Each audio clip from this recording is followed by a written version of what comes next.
નવસારી કૃષિ યુનિવર્સિટીનો 20મો પદવીદાન સમારોહ આજે રાજ્યપાલ અને કુલાધિપતિ શ્રી આચાર્ય દેવવ્રતજીની ઉપસ્થિતિમાં યોજાયો। પદવીદાન સમારોહમાં રાજ્યપાલ શ્રી આચાર્ય દેવવ્રતજીએ 34 તેજસ્વી વિદ્યાર્થીઓને તેમની શૈક્ષણિક સિદ્ધિઓ માટે 53 સુવર્ણચંદ્રક એનાયત કર્યા હતા।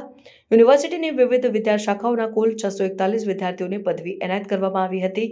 રાજ્યપાલશ્રીએ શ્રેષ્ઠ શિક્ષક, શ્રેષ્ઠ સંશોધનકર્તા, શ્રેષ્ઠ વિસ્તરણ વૈજ્ઞાનિક, શ્રેષ્ઠ પુરુષ ખેડૂત અને શ્રેષ્ઠ મહિલા ખેડૂતનું બહુમાન કર્યું હતું।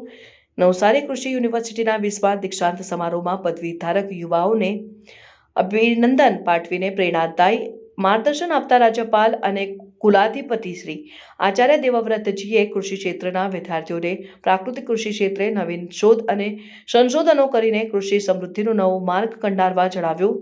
ગુજરાતમાં પ્રાકૃતિક કૃષિ મિશન મોડમાં છે, પરંતુ હજુ તેને વેગવંતુ બનાવ્યું છે તેમ કહી રાજ્યપાલશ્રીએ પ્રાકૃતિક કૃષિને નવા યુગનો પ્રારંભ ગણાવી પ્રકૃતિ તરફ પ્રયાણ કરવા આહવાન કર્યું હતું।